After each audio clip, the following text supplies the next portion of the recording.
Hello, everyone. We're going to give just a little more time for a minute or so that everybody can connect, and then we'll start the program for today.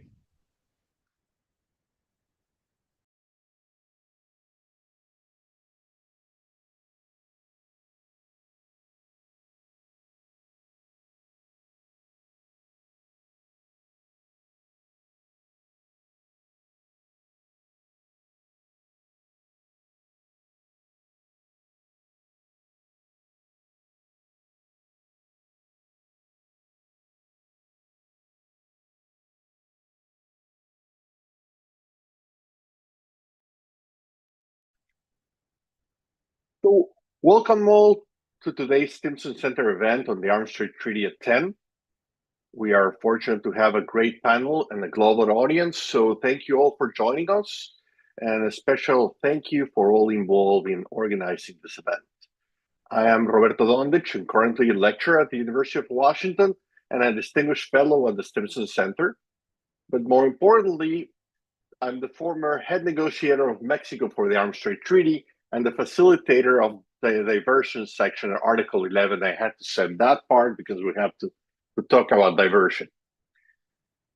So a couple of years ago, Rachel Stoll, whom you'll hear from shortly, and I were having a cup of coffee and remembering some of the crazy moments we had during the ATT negotiations, and thought, how important it would be to bring back some of the original negotiators and experts involved in the process, together with a few current involved individuals, and try to assess how we did.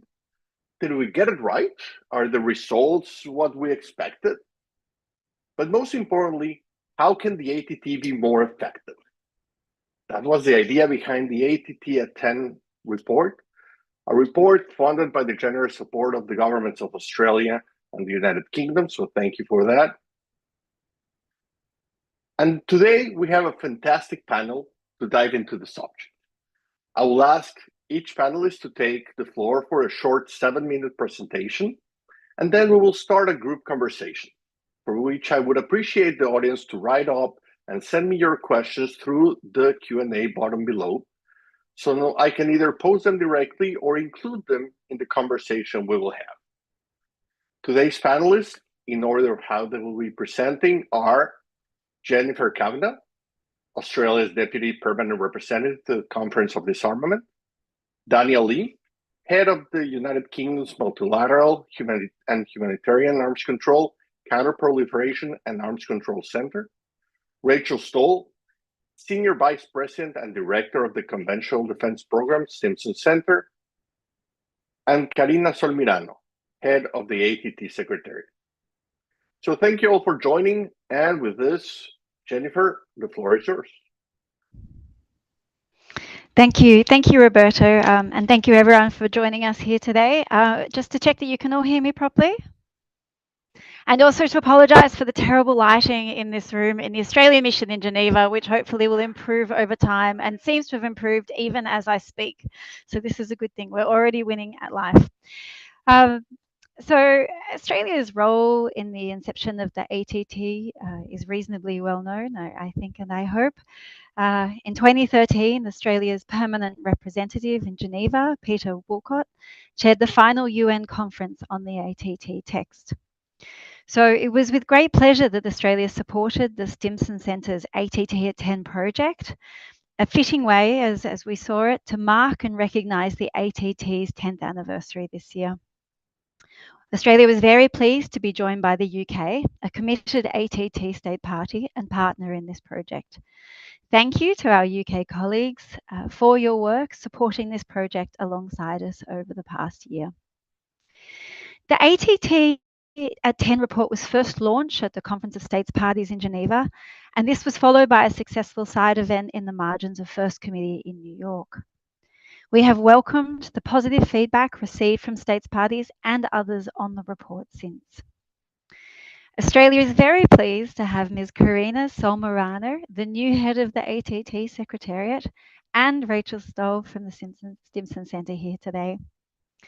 The Stimson Center, and Rachel in particular, is well known and regarded for its contributions to the ATT over the years.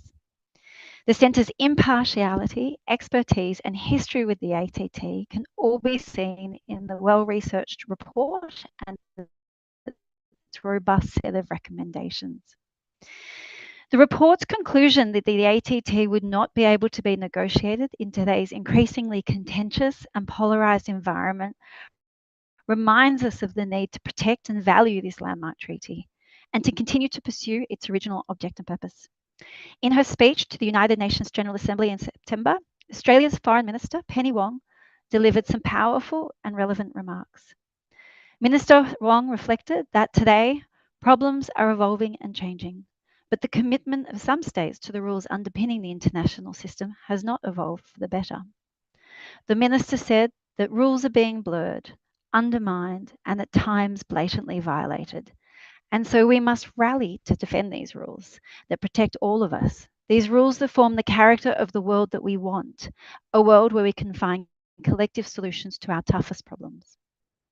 In Australia's view, the ATT is a collective solution to a tough problem, and we want to see it thrive into the future. The report can help it do so. Australia, in supporting this project, was keen to ensure the report was independent and the recommendations it made were independent.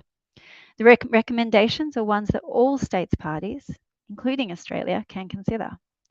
They offer thoughts on ways and means to better implement the treaty, how to help states rise to the challenges of emerging technology, and how to increase trust through confidence building measures between states.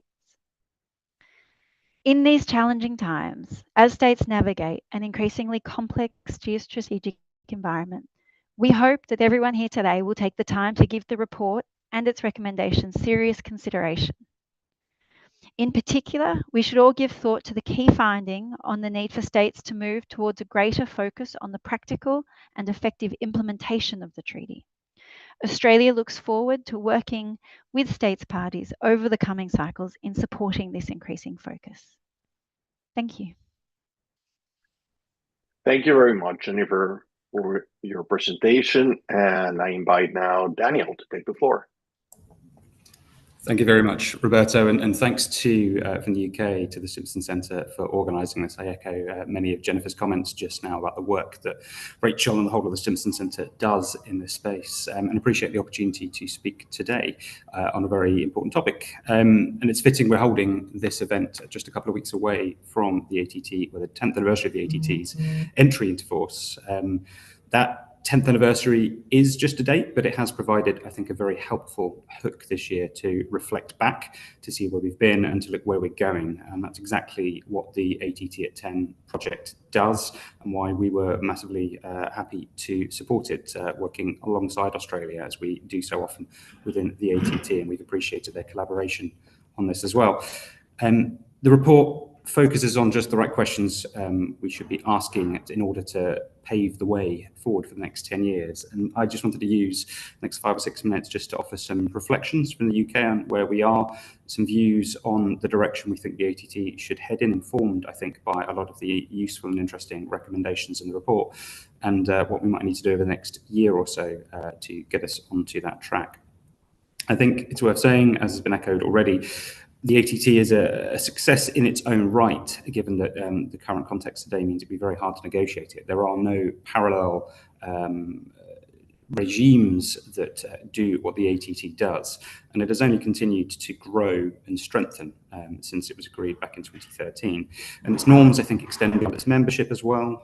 More states are making efforts to implement the ATT, supported by things like the Voluntary Trust Fund. And the ATT continues to improve global transparency regarding arms transfers, complementing things like the UN Register, which I'm here at the moment to discuss in New York. But the ATT does have a number of challenges as well, which I think the report does well to identify.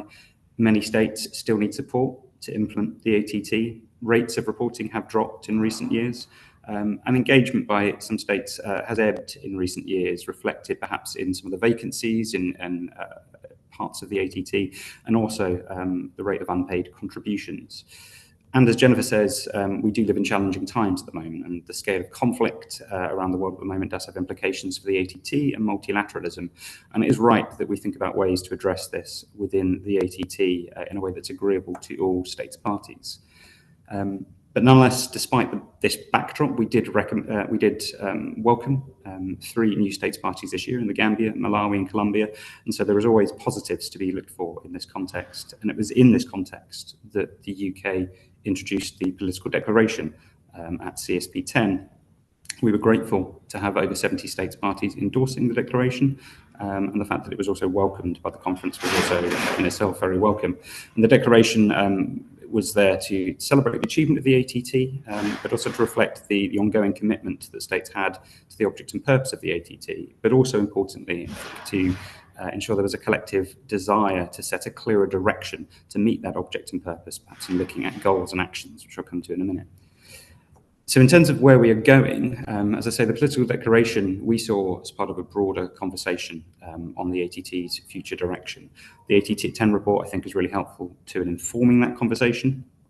And there are really useful discussions to be had over the next year or so on direction, on impact, and other questions, including compliance, I think. We need to think about what we prioritise and how we take these things forward, which will obviously be challenging, but it's a discussion to be had. From the UK's perspective, there are 4 things I just wanted to pick out that we certainly saw as useful things to focus on within the report. I think many other states and other stakeholders will have different ideas, and I think that's the discussion to have. But for us, we definitely think the recommendation about the development of a strategy outlining where the ATT is aiming to deliver and how it will get there over the next 5 to 10 years will be important, making sure that we have measurable goals to achieve that. This in turn would allow the Secretariat to better allocate resource and budget to tasks that are set forth by the states party to help determine the direction that we're going in. And aligned to this, we do need to better measure impact more generally. This might include setting a baseline. But at the moment, I think we are underselling the ATT by not having a clearer idea of how far its norms extend, how well it is being implemented, and how it's affecting decisions. And that certainly, with the theme this year from the Argentinian presidency being universalization, will help, I think, to better sell the ATT to non-states parties about why it is important. Thirdly, the other thing that we think we should focus on is just making sure that ATT meetings have more meaningful engagement on implementation. That means allocating more time to sharing experience and learning and providing greater opportunities to engage and encourage experts to come into the room. It's certainly something that we are keen to be doing more of in the UK and sending those that are closer to the decisions, but we need to make sure that the process is attractive to them so they can share that expertise. And finally, I think all of this needs to be underpinned by ensuring the Secretariat has the right resources it needs to do its work, which I'm sure Karina might echo at some point over the next year or so, and we're looking forward to hearing what she says in a minute. What does this mean, I think, for the next year heading into CSP 11? Well, I think we should be just continuing the conversation to establish a common set of priorities and ways in which we can take them forward. We are hosting, alongside Romania as the outgoing ATT presidency, a Walton Park event, again in February 2025, where we'll focus on the theme last year of interagency cooperation, as well as looking at the next decade of the Arms Trade Treaty to allow for more in-depth discussion about how we can take forward universalization and implementation in this context. And we'll certainly be really interested to hear what priorities others have in that context. And we also think over the next year, developing partnerships across the ATT community to maintain momentum, looking at ideas suggested, for example, in the report, to look at regional champions, to look at a group of friends, are things that we are keen to look at in greater detail as well. So just to conclude, we would say, I think, that despite all the challenges that we currently face in the multilateral environment, the coming year represents an opportunity to further look at the direction of the ATT. We've got 10 years of work to build on. We've got new leadership and hopefully new energy within the process. And we're certainly looking forward to working with other states parties, other states, civil society, industry, the new Secretariat, and the Argentinian presidency in doing this. I'll stop there. Thank you. Thank you very much, Daniel. Thank you for the presentation. And I think there are quite a few points there that we might come back for our discussion afterwards. But now I'd like to give the floor to Rachel Stoll. So Rachel, please go ahead. Thank you, Roberto. And let me echo the appreciation that you stated at the outset to Australia and the United Kingdom for supporting this project, but also supporting the ATT in general. We really need champions for this treaty. And so we're very grateful for your continued support.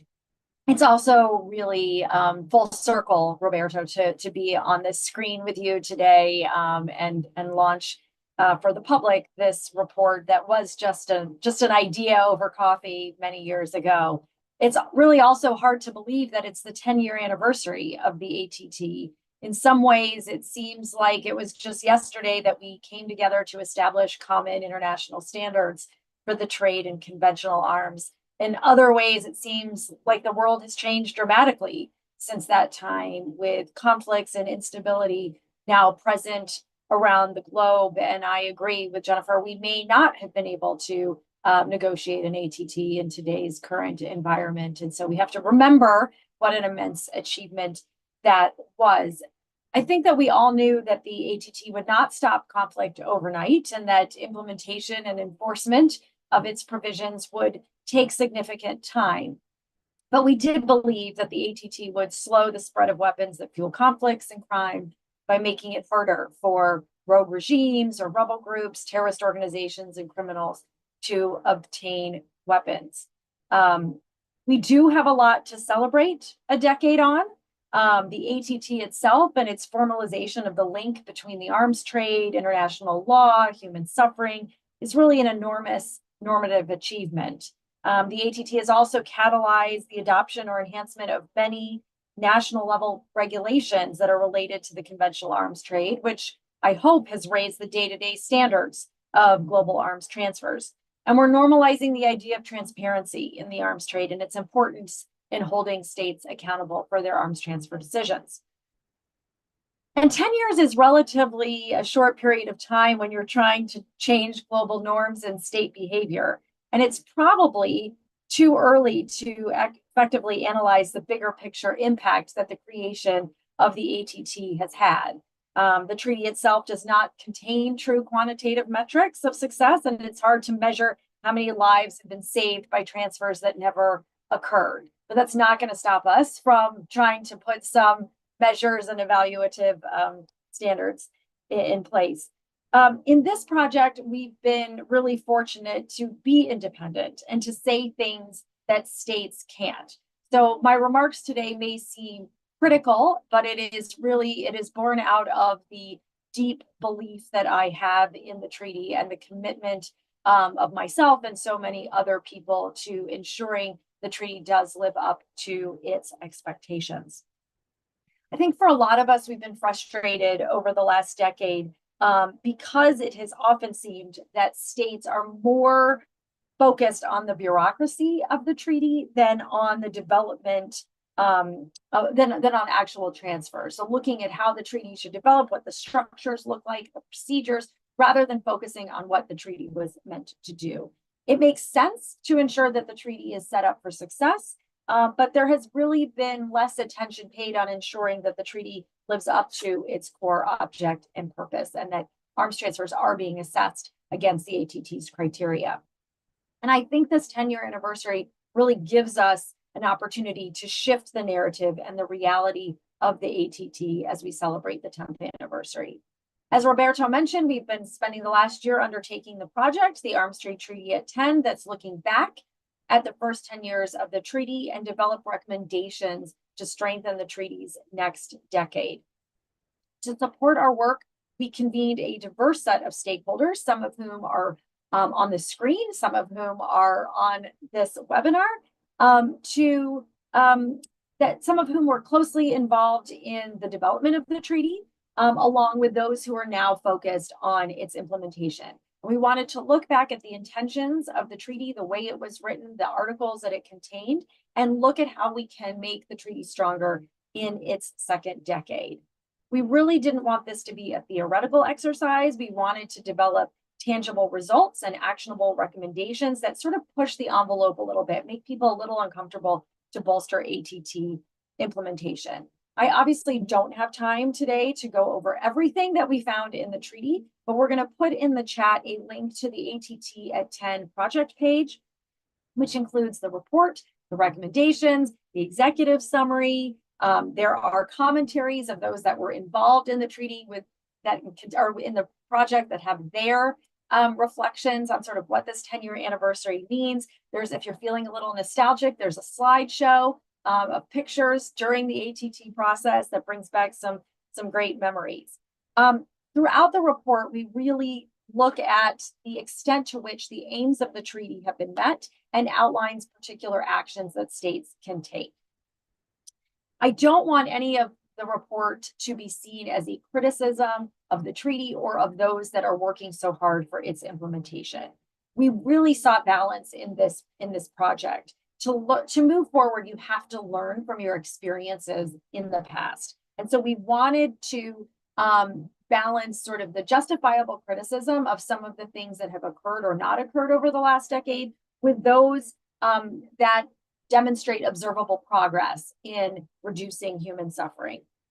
I could spend a lot of time on these big picture discussions, but what I want to do is just quickly mention the 10 cross-cutting themes that we found throughout the report. The report is organized looking at different articles of the treaty, but we tried to, at the end, pull everything together in these 10 themes for consideration on ways to improve implementation of the ATT over the next decade and have concrete recommendations for each of these 10 themes. So the first one is living up to treaty aspirations. Obviously, it's understandable that we've spent a lot of time focused on the technical aspects of implementation, but we really encourage the development of dedicated mechanisms or forums to examine arms transfer decisions and treaty compliance. I know this sounds sort of counterintuitive. Aren't you talking about the arms trade and the arms trade treaty? Thus far, we really haven't been talking about arms transfers themselves.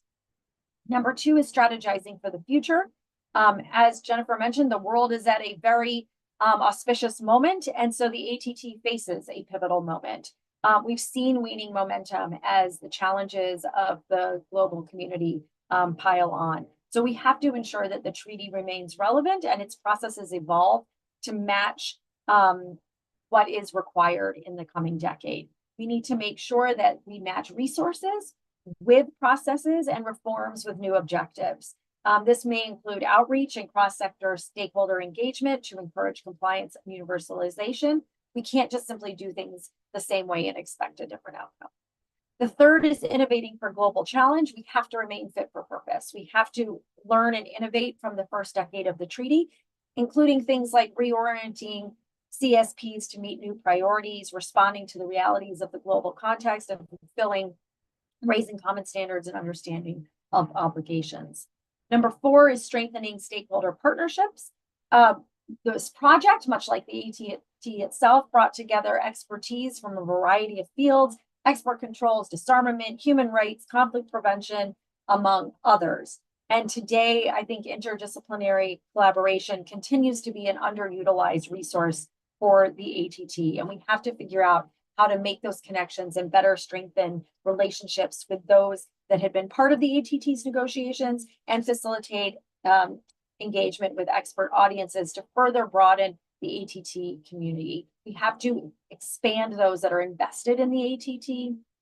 And this will mean things like making ATT processes and forums more accessible to civil society, expert communities outside of Geneva, non-traditional stakeholders, and ensuring that the resources are available for that. Fifth is promoting compliance and accountability. Within the ATT process, there's really no meaningful mechanism to hold states parties accountable for their compliance. Civil society has made significant contributions to oversight, but we have to figure out a way for states to be held and to hold one another accountable. Number six is aligning resources and objectives. Of key implementing partners, including the Secretariat and civil society, have not been matched with the necessary resources. And I'm so glad Karina's here to talk about the vision of the Secretariat over the next decade, because I think we've seen more and more requirements and activities thrust upon the Secretariat without the commensurate resources to ensure that those are able to be implemented. We have to sort of end the practice of this demanding key constituencies do more with less. And we have to invest in the treaty, and we have to invest in those that are committed to its implementation. Number seven is measuring impact effectively. We've spent 10 years developing a treaty infrastructure, but we haven't invested in mechanisms to assess, monitor, or evaluate the treaty itself. and its implementation. So we have to figure out ways to assess how the treaty has influenced the development of arms transfer systems, shaped arms transfer decision-making, identify key performance indicators for treaty objectives, and methodologies for evaluating the efficacy of treaty bodies and their work. So we have to figure out what's really working well, expand upon that, and find more good practices, and then stop doing what we know is not working. Number 8 is empowering treaty champions. We have to elevate voices of those who are encouraging compliance and universalization. This could be regional champions. This could be developing a group of friends of the ATT. I don't care what format this takes, but we need to figure out ways to strengthen political will and buy-in across the globe. Number 9 is crafting responsive outreach. I think the past decade has really illustrated the burdens and challenges of treaty adoption and implementation at political and practical levels. And we have to figure out ways to be more flexible and responsive to those that are willing to take on ATT obligations. This may be more flexible assistance regimes.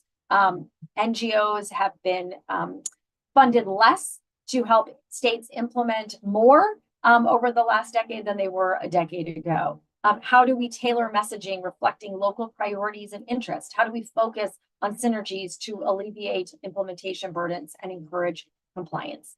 And lastly is enhancing transparency. You've all heard me, if you've come to a Stimson webinar on the ATT before, you know that I like to talk about transparency, but really the reason I do so is because transparency is fundamental to enabling progress on all aspects of the treaty's object and purpose. We've seen over the last decade an actual erosion of transparency from the high of the first year of the treaty, and we have to share more regularly and publicly on treaty activities, on plans, on outreach. We need fewer private initial or annual reports, and we need more consistent engagement with non-government stakeholders on the development of ATT processes. These are all very far-reaching goals, and as we move into the second decade of the treaty, I think preserving and improving the ATT will depend on states, parties overcoming the expanding deficit of political will that challenges the treaty's momentum. We have to recognize and be very honest with ourselves about the fact that the geopolitical context has grown ever more complex with increasing great power tensions, rising rates of conflict, mounting skepticism towards multilateralism and international law, all of which challenge commitments that were made in the ATT. On the flip side, we need to reflect as this anniversary approaches in 2 weeks from today. We need to reflect upon that enthusiasm that we witnessed at the treaty's adoption and commit ourselves to returning to that inspiration to move forward. I think we're all still working hard because we believe the ATT is needed now more than ever. And I look forward to continuing to work with all of you to ensure the treaty's success in the coming decade. Thank you very much. Thank you very much, Rachel. And I'm going to give the floor now to Karina, but before that, I just want to remind all the audience, I'm starting to get some of your questions posed. If you have any questions, go ahead, post them at the Q&A section now so that we can put them in together and we can use those for the conversation we're going to have. But now I'm so happy to receive the new head of the ATT Secretariat, who maybe is going to tell us a little bit about her future views on how we can tackle some of these difficult issues that Rachel has posed and that we've talked about. So, Karina, bienvenida, muchas gracias. Thank you very much for being with us. The floor is yours. Muchas gracias, Roberto, and thank you to the Stimson Center. Thank you to the UK and Australia for organizing this event. And thank you to all participants for being on the other side of the screen. This is my second week in the post, so it feels, a very overwhelming couple of days, but I'm very happy to be here. And it is actually a privilege for me to address you today in this new capacity as head of the ATT Secretariat, and particularly at this very critical point where, we are living in a very volatile geopolitical world that will demand, a shared commitment from all of us to uphold the principles of the ATT as it enters its second decade in just a few couple of days.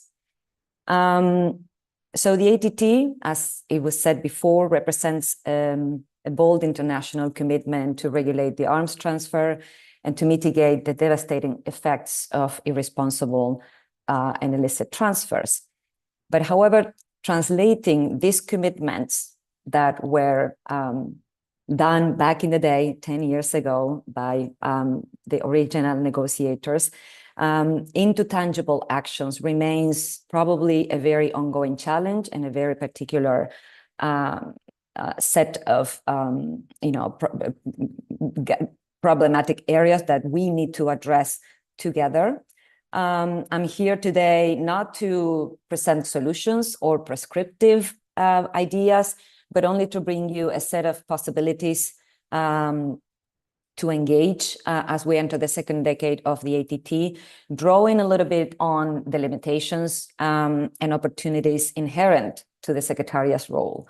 And in doing so, I'm actually going to base some of my ideas on some of the insightful recommendations provided by the Stimson Center in its report. Addressing all of them would have taken a lot of effort, time, and resources that we don't have at this moment. But I think, you will find that there are many commonalities in what my predecessors have said. So I'm not going to discuss the challenges in particular. I think Daniel went into them, very clearly, and also Rachel. So I'm just going to kind of, lay out here some of the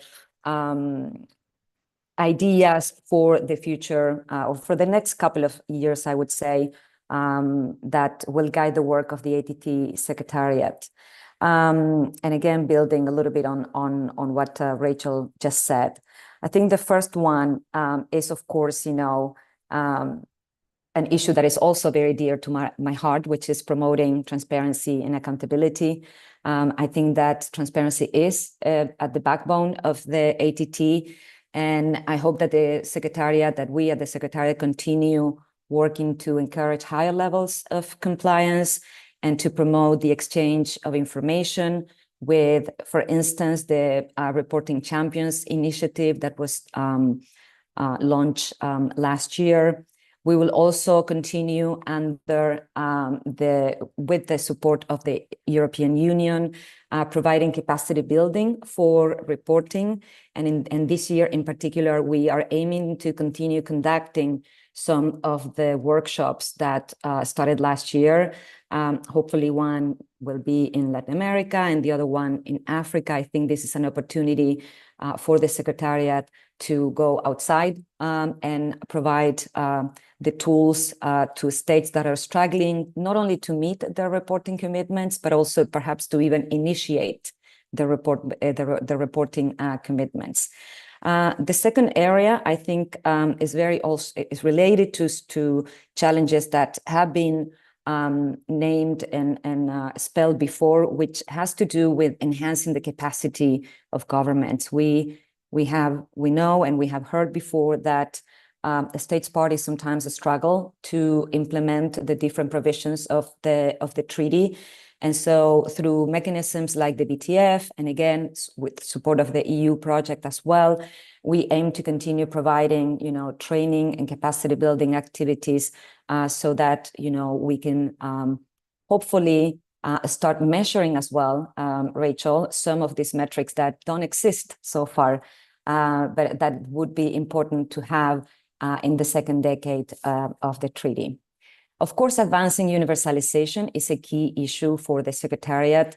Although we do have a working group on treaty universalization, the reality is that the Secretariat also has developed resources to conduct outreach.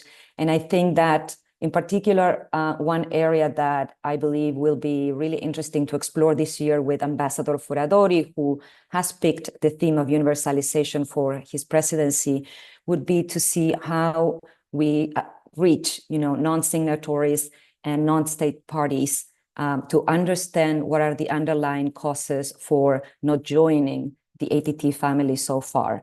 I think that this can also be done in collaboration with regional organizations and also leveraging peer-to-peer diplomacy in these efforts. And I know that Ambassador Foradori has already initiated some of these dialogues. So we are hoping to be able to continue extending them not only here in the Geneva community, but also outside the Geneva diplomatic community.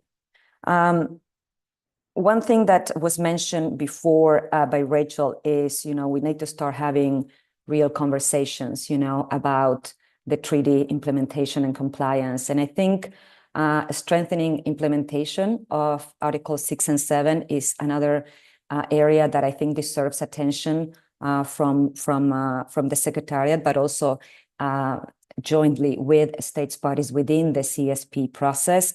I think that, as you mentioned, Rachel, a lot of the guidelines have been developed. We already have a wealth of knowledge, of technical knowledge of how this should be implemented, but it would be really interesting to have states parties discussing a little bit more in depth what are the challenges, the opportunities, the limitations that they see, when implementing or trying to implement Articles 6 and 7, which are kind of, at the core of some of these provisions set out by the ATT. And also, diversion, not to be mean with Roberto, because I know diversion is a huge issue as well, where we are facing sometimes a situation where we still don't understand, what happens with diversion, where you draw the line between diversion cases and illicit trafficking. And I think this dialogue would be very relevant within the DIF in particular, which is the body where these issues are discussed within the CSP.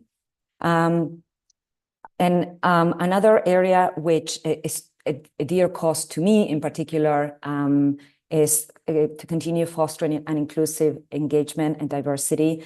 I know that there has been done a lot of, in the past by other organizations, but also by a former presidency of CSP. The issue of GBV and gender has been included as now a topic that will continue to be discussed under the WEGETI. I think that the Secretariat will accompany some of the gender champion initiatives that had been proposed for the ATT process. And I think, greater efforts on our end will be made to ensure that we have a more inclusive set of actors participating in CSP, both from civil society, from academia, regional actors, etc. The other issue, and then I will end up with the financial one, because this is where I will ask you for your help. But the other issue that I think is also very much in line with some of the things that were said before is the meaningful participation and engagement from states parties. One thing that I'm seeing in my second week is that because of the competing calendars, we always hear about these competing calendars, right, for disarmament and etc. So it's been always a struggle to try to engage meaningfully during the discussions and the CSP meetings. So we are in these days, inviting and contacting different states to accompany, the Secretariat and the President of CSP to be office holders or to give presentations. This is one of the ways in which we aim with the working groups to have hopefully a more active engagement from states, is that they actually have the opportunity to present information on the different working groups and under different agenda items that had been agreed under the multi-year work plan last year. The engagement outside Geneva to me is also important, because sometimes what we feel is that everything happens in Geneva, and if we don't go and we don't reach out and we don't look to our sides, it seems that the ATT process only stays here. So I agree that with the universalization efforts of the presidency of Foradori, but also through perhaps partnering with regional organizations, we can extend the work of the ATT beyond the Geneva community. And so finally, one thing that I want to address is that to do all of this, we need to address the financial sustainability of the ATT Secretariat. This is a very small team of people, and originally the mandate for the ATT Secretariat was to keep a small, team of people to do its main work. The reality is that the work has expanded, and the ATT Secretariat today faces more demands in a way, but also different streams of work that need to be well resourced. So I think that one of the ideas to explore is to continue discussing with those states that are in arrears, in which ways we can find solutions to catch up with their arrears, so that can help the Secretariat to have a more solid financial situation. But I also think that finding innovative approaches, to perhaps exploring partnerships with other international development agencies or other international organizations could be a way to go. And one commitment from our end here, or from my end here, is which is very important for me, because this will build trust with states parties to continue collaborating with the ATT Secretariat, is the transparency in the financial management and in the targeted use of resources. I think that this is a commitment that I want to make in front of you, and I hope that with that we can continue maintaining the trust of the states, and also encouraging them, to those who are yet to pay their contributions, to do it ASAP. So that's it for now. I hope that this was useful, and I would be happy to continue discussing with you. Thank you. Thank you very much, Karina, and thank you for taking the time as you just start and take over this, just as the second head of the Secretariat. So it is an important moment. And before I pose the first question, I just want to make a point of saying, yes, the treaty does call for a Secretariat with a minimized structure, but it calls for a Secretariat, not for an implementation unit, as some countries wanted at first, but a Secretariat that does quite a bit more. And minimized structure has always been understood, at least by me, as saying the minimum requirement to do its job, not the minimum requirement to have somebody to open and close the door. So we need a Secretariat, and we need to support Karina and the whole team so they can actually do their jobs. So otherwise, we're just asking them to do things and then don't give them any support. By the way, something that we do at the UN sometimes. So that's an important thing to take into consideration. But going to the questions, Daniel, you talked about one of the issues which is in the report, and it's one that I truly see as an issue, which is, there are moments for everything in a multilateral process. There are moments for getting people involved. There are moments for the negotiations themselves. There's moments to get people involved in implementation. But there has to be for implementation to actually happen, we need the experts, not the diplomatic experts, but actually the experts on the ground, the law enforcement experts, the export control experts, the customs experts, to be engaged with each other. And sometimes when you go to the CSPs, you can still see that there's a heavy set of diplomats involved. And I think you made the point there a little bit. So how can we move to a more of a implementation experts process in which people can engage? And one of the recommendations that the report does is actually to think more about the regional perspective and getting more countries to cooperate regionally. And of course, Karina, Jennifer, Rachel, please, anybody who wants to touch on, but I'll pose a question to Daniel first.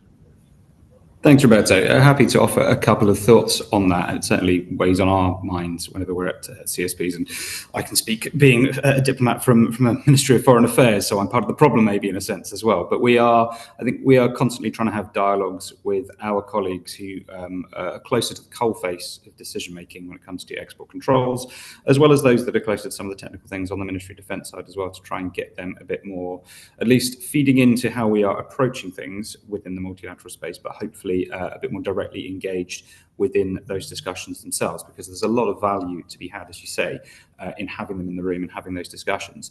But I think it's an element of a chicken and egg scenario, for want of a better phrase, because in order to attract more expertise into that space, it needs to be an attractive space. But making it an attractive space for experts to share information is having more experts there. So I think at some point we need to get a bit of a critical mass of greater expertise and greater dialogue within the process in order to make that something that is valuable to those who aren't there. I think it's worth saying as well, although there are a lot of diplomats and representatives from MFAs there, a lot of states do send military officials, they send export control officials. It does depend somewhat as well, I think, how different states approach the ATT and decisions, and depends which departments have the lead. So a better understanding, I think, about what the landscape looks like will also help, I think, in engaging the right people in the right states to get them into the room. The point you make, I think, about regional perspectives and approaches as well, I think is really important though.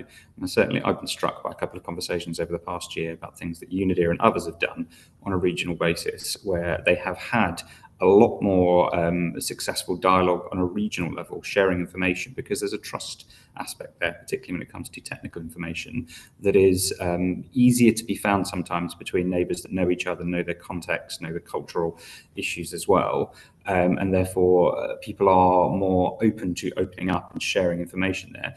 And as much as it would be useful to do more of this across the board, within the ATT, within the working groups, within the Conference of States Parties, there is a challenge in doing that in a group of now 116 states parties, making sure that everyone is capable and happy to share that information that widely. So more efforts to look at how within the ATT process are aligned to it, we can have those dialogues between experts at a regional level. I think that will go a long way to advancing some of these discussions and getting a lot more value from them as well. Thank you, Daniel. I don't know, Jennifer, if you want to jump in on this one, or Rachel. I'm happy to jump in. Can you hear me properly? I've moved my microphone slightly further away from my face just to make sure that there's no interference. I mean, and just to say, I mean, I agree with all of the points that were made by Daniel. I would say that firstly, from Australia's perspective, because our implementation of the ATT involves a combination of agencies that includes the Department of Foreign Affairs and Trade, which then provides the diplomats. It's actually the case, it's not necessarily a case that, you know, there's another agency that's not present in the room that has all the experts and the diplomats don't have the expertise. I would say that in the Australian system, there's a real mix, and that a lot of the policymakers in the Australian system that I'm working with and who come out for meetings are also part of the decision-making process, and so understand how it works and understand the benefits and challenges of the treaty. In terms of regional initiatives, I mean, Australia is very big on regional initiatives. We work across the Indo-Pacific with our partners in order to share information and share capacity build on implementation, etc. We do it across a range of disarmament and other topics. And as Daniel said, there's the question of trust, but there's also a question, I think, of familiarity with each other's systems, a familiarity with processes, and also just the relationships having already been built and being very close relationships. So we see great value in regional initiatives. There were many really great points that were made by Rachel and by Karina. I was taken with, on the question of experts, I was taken by Karina's point on the meaningful participation of states parties, and really not only the opportunity to be office holders, but actually these presentations hook like a strategic approach to the question of presentations, and really approaching states to bring their experts and help their experts, support their experts to make presentations, I think also helps make those connections between the expert level and the diplomatic level, and then also expert to expert level.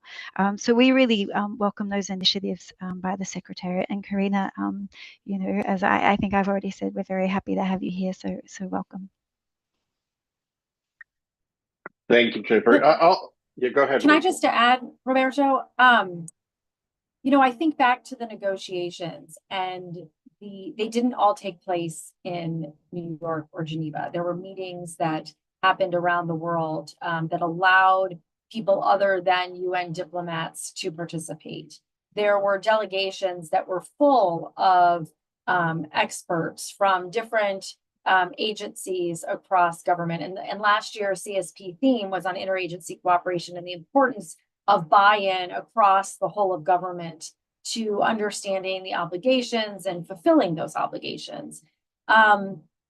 And I think we've lost that a little bit. I mean, if you've been in the conference rooms for the preparatory meetings, for the working group meetings, for the CSPs themselves, not only have the numbers dwindled, but the diversity in who many delegations bring has diminished as well. And we're often at the mercy of very busy UN diplomats who are covering multiple processes within Geneva and don't have the ability to attend everything, to participate fully, and have to then send back to Capitol what has happened, rather than having people from Capitol come from across the government who have the different expertise. We've also seen the number of experts outside of governments diminish, partly because of resource constraints, and there isn't as much, there aren't as many resources available for people to travel to Geneva.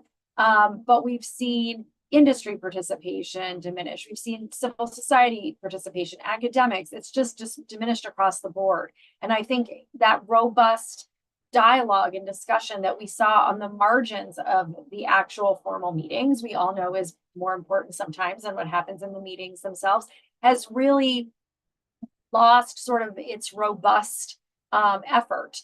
And so I would hope that as we think about how we invest in the future of the ATT, we think about how do we re-engage those communities? As Karina said, it might be moving outside of Geneva for some meetings. It may be having regional workshops. It may be including different voices than we've heard in the past several years.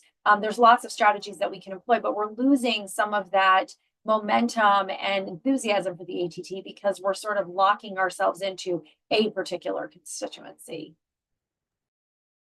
Thank you, Rachel. So let me use that to pose a different question, and I'll ask Karina to jump in if you would like to. Because I think the point you're making, Rachel, is very important. I mean, we couldn't have gone to the ATT during the negotiations without the meetings that we had in Boston, in Addis Ababa, in Mexico City, in Buenos Aires, in Montevideo. I mean, there were very important meetings in getting regional support for the treaty, and it goes to some of the questions that are having been posed, which is how do we make sure to maintain a treaty where its members, its parties, are not only the exporter countries but also the importer countries, and we get really a universal support in a moment, as you've said, and I'll get to this question next, but that when we start seeing, international conflicts emerge or increase, so how can we make sure that we get this universal support, not only universal participation, which quite a few already alluded to, but actually support of the process? I don't know, Karina, if you want to jump in. That's a very good question. And I have to agree, that with some of the things that Rachel said, towards the end, because it's also kind of, my view coming from Latin America, coming from Argentina, the whole ATT process, to me, before I started working on this issue, seems so far away, right? Except for a few of, the activities that were done in the Latin American region. And I have the feeling that sometimes, especially experts in capitals feel that as well, right? That they are, too far away, removed from the process, that there are not, enough resources to bring them to Geneva. So I think that there are opportunities. One of the things, and maybe, I don't want to put Daniel on the spotlight, but, I mean, this year, there will be discussions on, whether the mandate, the current, format of the CSP process will continue, with this 2 sets of meetings and, or one set of, working group meetings, the PrepCom, and then the CSP meeting in August. And originally the idea, for moving this was to also conduct regional consultations, which would have, feed into, some of the work that is being done here in Geneva. I think that is something that we could explore this year. In particular, from, again, respecting, the cultural and the sort of, geographical balances that and even language, balance that we need to have in mind. And it could be, through the universalization theme of this year, again, it could be, on diversion issues, which, are also very, delicate sometimes, and I agree that countries sometimes don't feel that they want to talk in front of others. In reporting, we have similar, situations where the regional approach seems to be working more than, doing everything, focalized and centralized in Geneva. So the opportunities need to be explored. And in my view, I do believe that as long as we lay out how this approach can be, made, it's feasible today to do it with all the technology on our side. I mean, this type of consultations, can be done remotely. We didn't do that back in the day. We know that it works today, that you could do it, and that you can even do it under Chatham rules, right? It's not necessarily something that needs to be recorded or anything. So I do believe that we need to take advantage of the, what we have with the limitations of resources and staff, but it's just a more of, setting up, right from the beginning, what's going to be the priority and where should we focus these regional consultations if we were to make 1 or 2 sets of consultations this year. Because, encompassing everything, I think it would be impossible and very unproductive for everyone. But, if we pick a theme, which could be the president's theme, I think there is a possibility there to do it. Thank you, Karina. So let me pose a question that it's in quite a few of the questions that are being posted on the Q&A, which is, Rachel, you said something that I totally agree with, which is, we probably wouldn't have been able to negotiate the ATT nowadays. We were probably in the pinnacle of international cooperation, where we had in a few years we were able to get the Arms Trade Treaty done, the climate change agreement done, the SDG agreement done, and some of us didn't sleep for many years, but we got it done. So now we're in a different stage in international relations, and people. Some of the questions pose, I think, a good question here, which is, we see the trade of arms increasing substantially in number terms. If that's the case, how can we understand the ATT in terms of, is it working or is it not working? Does the number of is the volume of trade relevant to understanding the how successful has the Arms Trade Treaty been, or is that not the right way to measure it? Any ideas on this? Thanks, Roberto. I mean, I think the volume of trade is not the metric that I would use. And that's because the ATT was never intended to halt the legitimate trade of weapons. It wasn't banning the entire arms trade. It was trying to have a more responsible arms trade.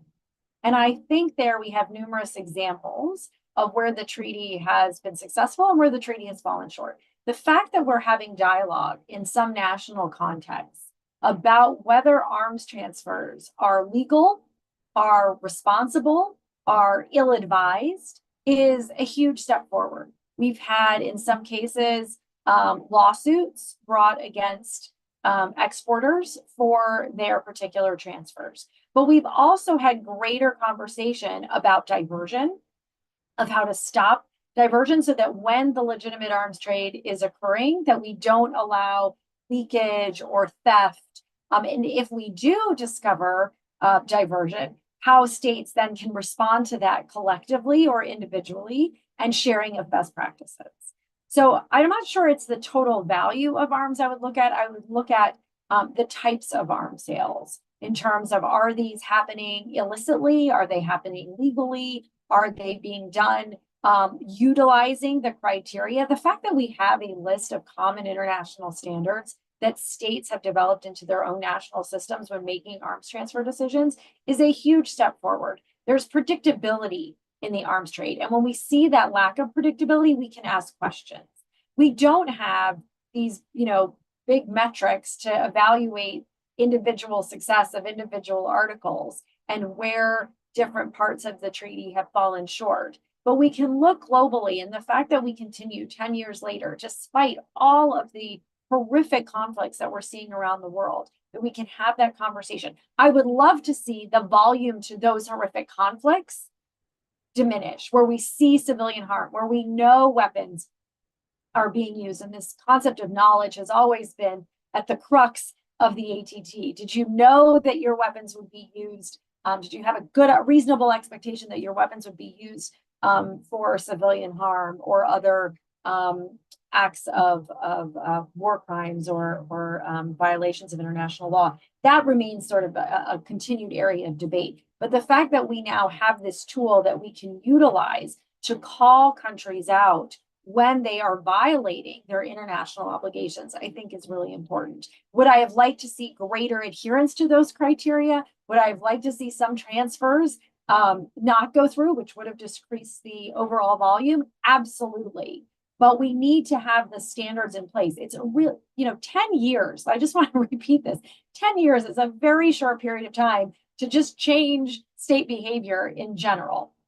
But it is an important amount of time to start normalizing this expectation that arms transfers are used in accordance with international law. The ATT brought and codified all of these different standards together and put them in one place to make it clear to states what the expectations of their behavior are. Now we have to go to the next steps and say, you're violating the ATT or your obligations under the ATT, or you haven't done enough to stop diversion or mitigate diversion. That's where the conversation needs to evolve to. Thank you, Rachel. Let me switch a little bit. It's also based on some of the questions that we've gotten. Daniel, if I can pose a question for you, and maybe Jennifer, you can also jump in if you want to. But when we started the process, and of course the UK was from the beginning one of the most important voices for the treaty. It was one of the biggest arms exporters that was in favor of the treaty, and it was very important. Without having one of the major producers behind the treaty wouldn't have happened.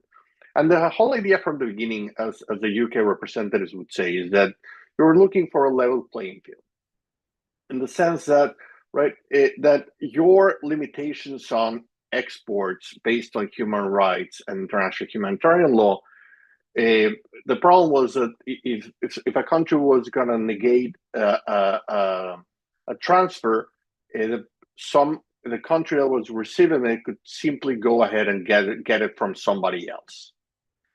So there are some questions from the audience asking, how has this worked? Do you believe we're getting closer to that situation, or is it still very simple for a country that doesn't get the transfer to turn around and buy it from somebody else? Thanks, Roberto. And I think it is important to replay that point that Rachel mentioned as well. It's never strictly about reducing the trade in arms, but making it more responsible. And it was important in that sense to get industry engaged and on board as well, because they are the ones who need to understand the obligations that they're running through when they interact with export control regimes in any country as well. So maintaining that link is important. It's perhaps ebbed in recent years, but certainly there was a focus last year in how we rejuvenate engagement with industry, and that remains something which I think is important, and we are keen to continue over the coming years as well, because it's something which shouldn't be neglected.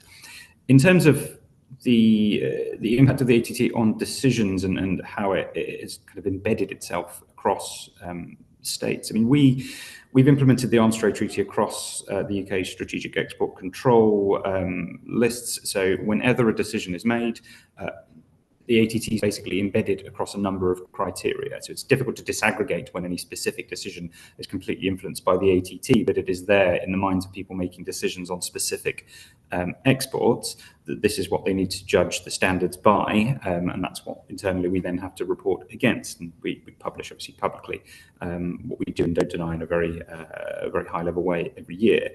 But there is sharing of information on some of this as well. So in certain other regimes that ally to this as well, we do share information on exports that have been denied, and there was cooperation there. We have discussions with importers, obviously, where there are questions around certain cases, and there is dialogue there to better understand what decision making is going on, who the end user are, who their end user is if it isn't clear, for example. So that is all supporting what the ATT is doing, and obviously the European Union and others do share even more information on denials between themselves in order to better facilitate decisions. So there isn't a kind of shopping exercise. If a company was denied here, they'll go elsewhere. So I think there is that cooperation, which is important.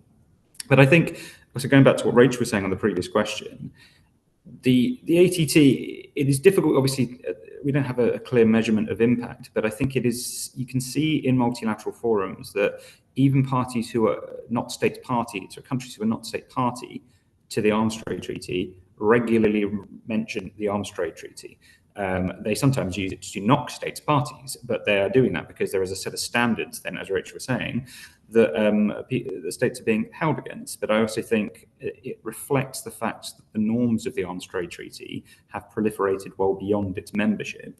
And although it seems intangible, and it's difficult to exactly say what that means in terms of how it is affecting decisions, it is clearly weighing on the minds of even countries that aren't state party to the ATT, because they are clearly seeing it as something which they need to bear in mind when they are talking about anything to do with transfers of arms. And therefore, it is clearly probably making an impact even in some of the decisions they are taking, because it is the international standard to which even non-state parties are being held when it comes to arms transfers.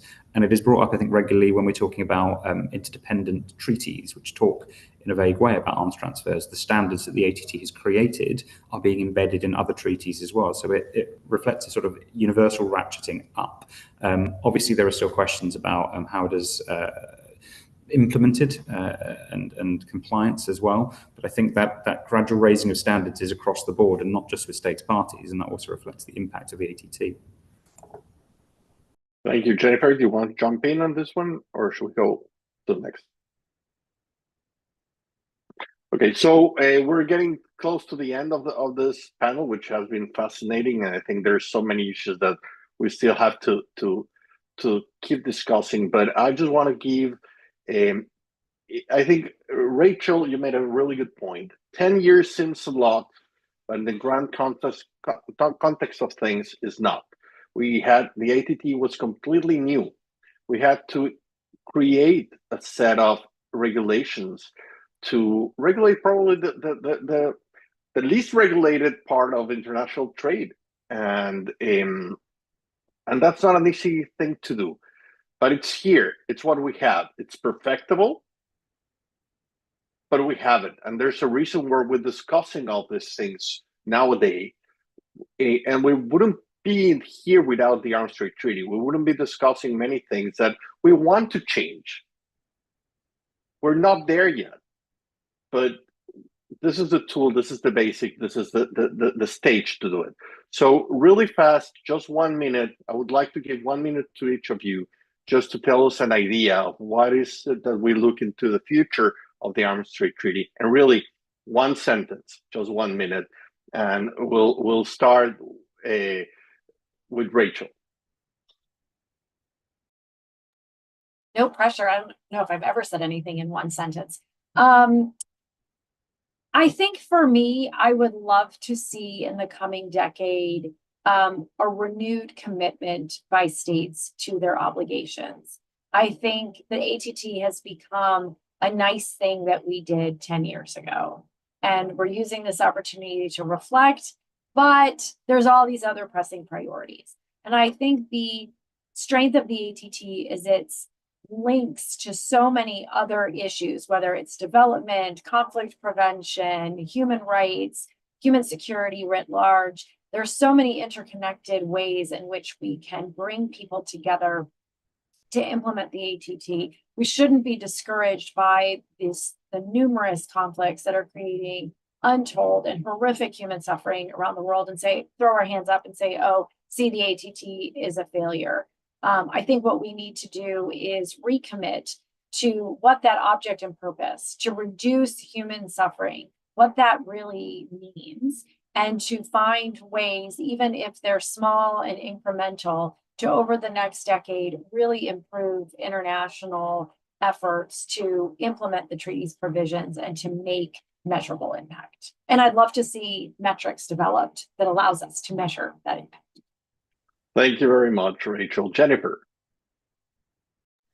I mean, thank you. I mean, it segues quite nicely with Rachel's point. From our perspective, really the key question is one of effective implementation.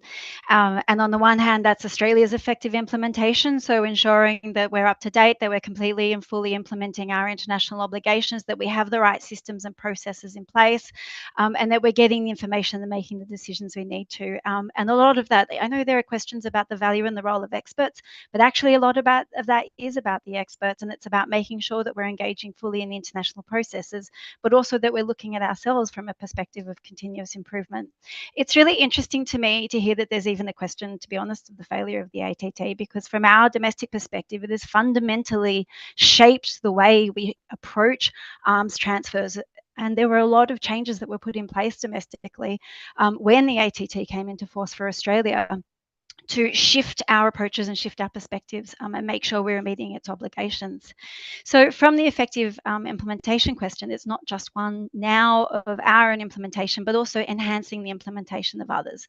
So what can we do as Australia, bilaterally or regionally or multilaterally, to enhance the implementation of the ATT by others? How can we work with others, whether it's from a cooperation or capacity building perspective or in any other way? What can we do with others to ensure that this remains a really strong normative framework? Thank you. Thank you very much. Daniel?